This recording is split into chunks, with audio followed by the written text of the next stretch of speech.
1 अरब से ज्यादा लोग, इतनी बड़ी आबादी का पेट आखिर भारत भरता कैसे है? चलिए आज भारतीय कृषि के उसी शानदार सफर को समझते हैं जो हजारों साल पहले सिर्फ जिंदा रहने की जद्दोजहद से शुरू हुआ और आज एक ग्लोबल फूड सुपर पावर बनने तक जा पहुंचा है।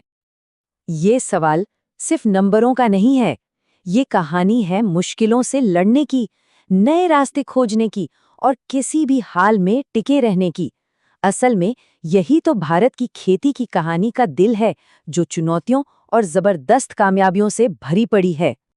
चलिए थोड़ा समय में पीछे चलते हैं, एक ऐसे दौर में जहां खेती कोई बिजनेस नहीं बल्कि रोजमर्रा की जिंदगी का एक संघर्ष थी।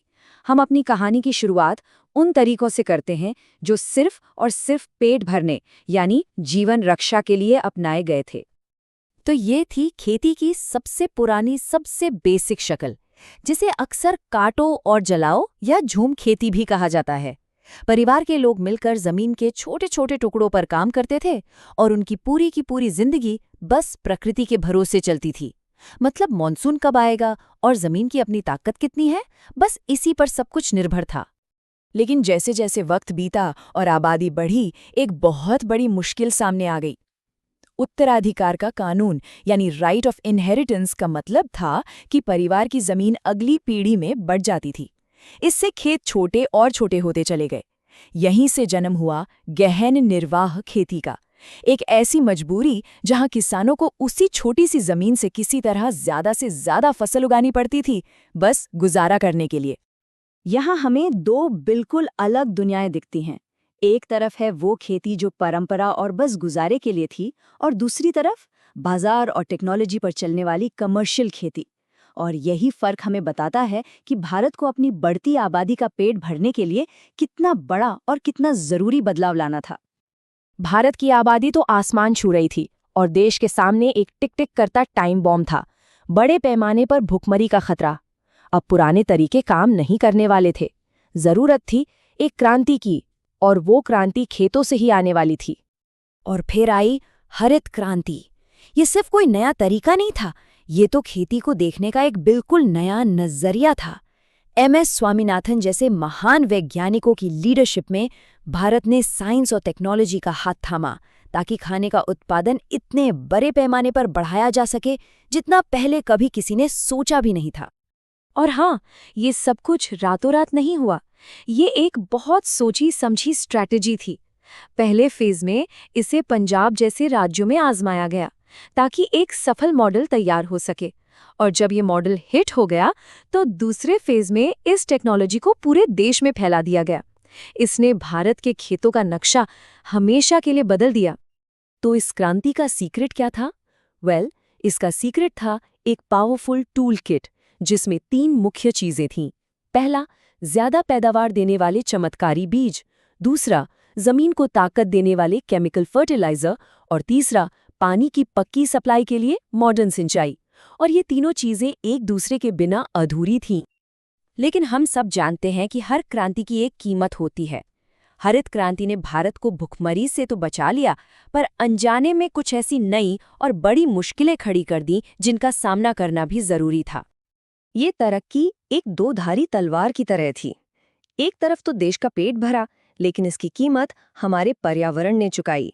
जमीन के नीचे का पानी खत्म होने लगा, केमिकल से मिट्टी खराब होने लगी, और सिर्फ इतना ही नहीं, इसने अमीर और गरीब किसानों के बीच का फासला और भी बढ़ा दिया। तो जब हरित क्रांति की इन कमियों का एहसास हुआ तो भारत ने एक नया और ज्यादा रंगीन रास्ता अपनाया। खेती में वैरायटी लाने और इसे ज्यादा सस्टेनेबल बनाने के लिए कई टारगेटेड क्रांतियां शुरू की गईं, और हर क्रांति का अपना एक अलग रंग और एक खास मकसद था। इसे ही कहते हैं क्रांतियों का इंद्रधनुष। ये खेती के हर पहलू को छू रहा था, जैसे श्वेत क्रांति मतलब दूध, नीली क्रांति मछली, पीली क्रांति तेल। हर रंग का मतलब था एक खास चीज पर फोकस करके उसे आगे बढ़ाना। इन सब में शायद सबसे मशहूर थी श्वेत क्रांति। डॉक्टर वर्गीज कुरियन की लीडरशिप में ऑपरेशन फ्लड नाम का एक जबरदस्त प्रोग्राम चलाया गया, जिसने देश के लाखों छोटे छोटे दूध किसानों को एक नेशनल ग्रिड से जोड़ दिया। कमाल की बात यह है कि इसने सिर्फ दूध का उत्पादन ही नहीं बढ़ाया, बल्कि गांव-गांव में किसानों को आर्थिक रूप से मजबूत भी किया। तो इन सभी क्रांतियों का हरी, सफ़ेद, नीली और बाकी सबका मिला-जुला असर क्या हुआ? असर ये हुआ कि इन्होंने एक ऐसे मॉडर्न एग्रीकल्चर सेक्टर की नींव रखी जो आज न सिर्फ बहुत डाइवर्स है, बल्कि दुनिया में एक बहुत बड़ा और ज़रूरी प्लेयर भी है। चलिए अब देखते हैं आज की तारीख में भारत की फसल कैसी है। शुरुआत करते हैं कपास से, जिसे भारत का सिल्वर फाइबर भी कहते हैं। ये सिर्फ एक फसल नहीं, ये तो हमारे टेक्सटाइल उद्योग की जान है और लाखों किसानों के घर का आधार भी। सिल्वर फाइबर से अब आते हैं गोल्डन फाइबर पर, यानी जूट। भारत दुनिया में इसका सबसे बड़ा उत्पादक है। ये न सिर्फ पूर्वी भारत की इकॉनमी के लिए ज़रूरी है, बल्कि आज के ज़माने में तो ये और भी ज़रूरी हो गया है प्लास्टिक के एक बढ़िया सस्टेनेबल विकल्प के तौर पर। अब बात करते हैं खाने की मुख्य चीज़ों की। चावल उत्पादन में भारत दुनिया में दूसरे नंबर पर है। इसका मतलब समझते हैं? इसका मतलब है कि भारत ना सिर्फ अपना पेट भर रहा है, बल्कि पूरी दुनिया की खाद्य सुरक्षा में भी एक बहुत बड़ा रोल निभा रहा है। और कहानी सिर्फ अनाज पर खत्म नहीं होती। सुनहरी क्रांति के कारण आज भारत दुनिया की लगभग 13% सब्जियों का उत्पादन करता है। सोचिए, ये फल और सब्जियां देश के पोषण और हमारी खेती की अर्थव्यवस्था का एक बहुत बड़ा हिस्सा बन चुकी हैं। भारतीय खेती की असली खूबसूरती इसकी वैरायटी में है, जिसमें सेरीकल्चर यानी रेशम उत्पादन जैसी सदियों पुरानी कला भी शामिल है। रेशम के कीड़ों से दुनिया का सबसे मजबूत प्राकृतिक धागा बनाने की ये कला हमारी शानदार कृषि विरासत का एक जीता जागता सबूत है। तो जीवन रक्षा से लेकर महाशक्ति बनने तक भारतीय कृषि की कहानी एक असाधारण बदलाव की दास्तां है। लेकिन ये सफर यहाँ खत्म नहीं होता। आज हमारे सामने नई चुनौतियां हैं, जैसे क्लाइमेट चेंज, पानी की कमी और सस्टेनेबल खेती की जरूरत। खेती ने भारत के अतीत को तो बनाया है, पर अब ये इसके भविष्य को क्या शक्ल देगी, ये कहानी अभी लिखी जा रही है।